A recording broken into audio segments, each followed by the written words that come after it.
Welcome back to Footballology. Up next, we have the Cleveland Browns for their offseason grade.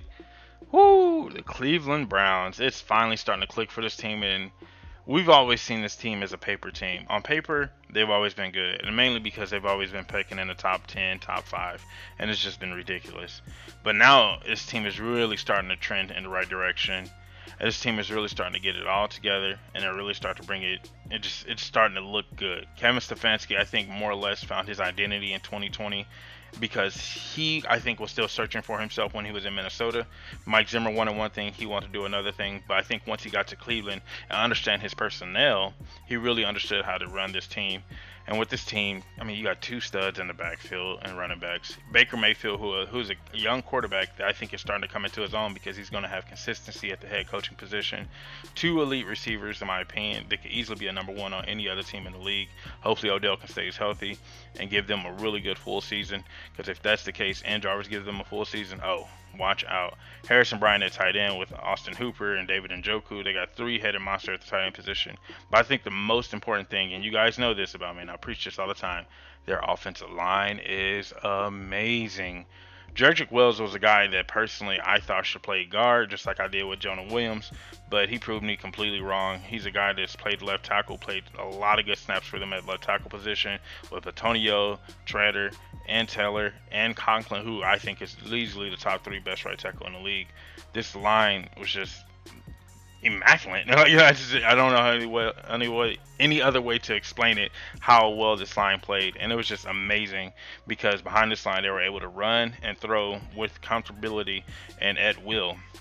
And then we flip it to the defense side of the ball, and that's another side of the ball where it's really starting to come together. Myles Garrett is really starting to develop into an elite pass rusher, which we already knew he was. That's why he went number one overall. Shelton Richardson, who I feel like is probably one of the top 5, maybe top 10, depending on who you ask, interior defense linemen in the league. And that man gets off and does his thing. Olivia Vernon, I'm not sure if he's still there anymore this year, but at least in 2020, he definitely gave them some quality snaps too at the other position opposite of Myles Garrett. I like their linebacking core. I feel like this, if anything, on this team is the weakest point of this team is the linebacking core. I think the linebacking core can definitely use some upgrading or at least some more just a little bit more talent. And that's crazy to say for a team that I feel like on paper is extremely talented. But I like Mac Wilson because I think he's a flexible linebacker that gives you an opportunity to cover tight ends and running backs out of the backfield. The Taki dude, I'm not too sure about him, but we're yet to be seen. This is going to be another year for him to get under his belt and really start to develop himself as a linebacker. So, I mean, DJ and then Denzel Ward. I mean, this team, y'all know, the Cleveland Browns, we said every year on paper have looked amazing. They made the playoffs last year and they did what they were supposed to in the playoffs. They are an amazing team and they should be taking a step in the right direction. And this is going to be year 3 for Stefanski.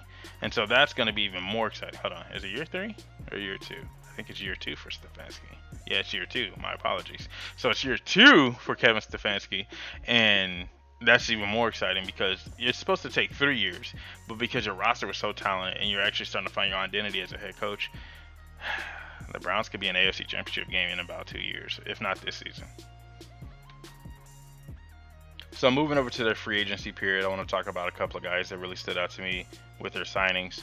First off, John Johnson for 3 years at safety. I think he doesn't get enough credit as a safety. I think he's a really clean and consistent safety, but I don't feel like he gets enough credit. But I love that pickup by them. I think it's a really strong pickup. Anthony Walker, we talked about the linebacker position in the opening. Anthony Walker is that guy that's going to add some speed and athleticism to this linebacking core. And personally, I think Anthony Walker never gets his credit either. And I think he was a really strong linebacker and a really strong addition. Malik Johnson at the defensive tackle position, I think he's going to increase and improve the run defense. Granted, it's not the worst, but it's going to help at least be more competitive and a little bit add some more competition to the defensive tackle position. But once again, you put Malik Johnson in there, and that's going to be even legit. It's going to be even more better, or even better. Jadeveon Clowney to play the outside position, the opposite position of Myles Garrett. I think that's really clean, and it's a one-year prove-it deal. Jadeveon Clowney at this point has not been the thing that everyone wanted him to be when he came out of school, came out of South Carolina. I cannot speak today, but at this point, if he can stay healthy and and play some consistent football. And then on top of that, he's not gonna have a lot of dope teams. He's gonna be a guy that can easily win one-on-one, and I think that's gonna be something that's gonna be really exciting as well.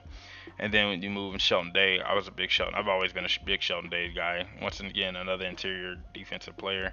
Malik Mcdowell, another good interior defensive player. We're gonna stop there because we're gonna stop it in May. But as you can see through this offseason, mainly what they were doing is trying to address some of the needs on defense, because offensively they're not hurting for anything, especially up front on the offensive line. If anything, offensive line wise, you're gonna create depth, and then at the wide receiver position, maybe create some competition for that third receiver spot, but you still got 3 eligible tight ends, so you could easily run 2 tight end sets. Like, it's just the rich get richer in this free agency, in my opinion, because Tack McKinley, Jadeveon Clowney, Anthony Walker, Malik Jackson. Those are guys that I think are going to add impact, and then John Johnson as well. The defense side of the ball, if anything, on this team is the weakest point, and that's not by much, honestly. So now when we come over and take a look at the draft class, you see guys in the first round, Greg Newsome. Once again, going to create competition at that position, because granted, they do have Greedy Williams there, and we know Denzel Ward can be that #1 corner for them. But this is going to be an opportunity to create more competition with Greedy Williams and see if he becomes expendable, or guys like Terrence Mitchell. It's just going to create competition at that position and allow the best man to play in that #2 spot. Jermaine Awusu, that guy. Everybody had him projected in the first round. Once again, adding him with Anthony Walker, with Mac Wilson. Oh my God, this linebacking core is, I'm not going to say it's as fast as Dallas's linebacking core, because I feel like Dallas probably has one of the fastest linebacking cores in the league right now. And I might be wrong about that. I'll have to go back and check my research. But off the top of my head, I feel like Dallas has the fastest linebacking core. But this one is either going to push for first or be a close second. But it's crazy. And Jermaine there, I think that with Anthony Walker and Mac Wilson and all the other guys, there's Taki, like, they're going to have a really good linebacking core. And like I said, that was probably the weakest point on this team. James Hudson, another tackle coming out of Cincinnati. I was scouting him. I thought he was pretty clean. I feel like he was more comfortable with the right tackle position than left tackle. So that's going to be really interesting to see what they're going to do with him, honestly. But once again, I don't need you to start. I just need you to come in and play some good ball. And then defensive tackle from Ohio State. A lot of people were telling me about him, that he was a pretty good interior defensive tackle. And I get him in the 4th round. I'm assuming that's a steal and a really good pickup for them. And then we're going to scroll down a little bit more. And then these guys, I'm not going to lie to you guys, these last two or three picks, I'm not too sure about, like Tony Fields and those guys. I don't know. If you're a Cleveland fan, school me on them. I didn't do too much research on these guys. But for the most part, this draft is still clean, because you can see they went in and they addressed the weakest part of the ball, the weakest side of the ball, and that was the defense. Getting guys like Newsome, Jermaine, Tommy, and even still getting linebackers in the 5th round, another safety in the 5th round, and then you just add a receiver just to see if you can create some competition and depth there as well. So I mean, they didn't need to do a lot to a roster that was already stacked. All you're trying to do at this point is create competition to allow yourself to put the best 53 man on the roster. So like I said, in the free agency period, the rich got richer, and I believe they deserve an A for this offseason, because the thing is, you know who you are identity-wise. You went into the offseason and you addressed your needs and your actual true weaknesses. You knew that you didn't have a CB2, and that was just something that could end up hurting you down the stretch, especially in the pass-happy league that we are in today. And even if Greg Newsome doesn't start at the 1 or at the 2 spot, he can still play nickel. It still gives you that flexibility to have more talent on your roster. And then you think about getting Jermaine and Anthony Walker and add them to that linebacking core. That was definitely, I feel like, the weakest point of this team. And Jadeveon Clowney and guys like Tack McKinley, creating competition along the front. Regardless of who starts, you're going to create competition, and you're going to put together the best 22 starters that you could possibly can, and then have some good solid rotational pieces. You're just creating depth and competition, and there's nothing wrong with that. Now, my biggest argument with their offseason is that I feel like they're kind of resting on their laurels when it comes to the wide receiver position. Oh, we got Jarvis. Oh, we got Odell. We're good. Like, I don't feel like it should stop there. I feel like you should do something about getting better there.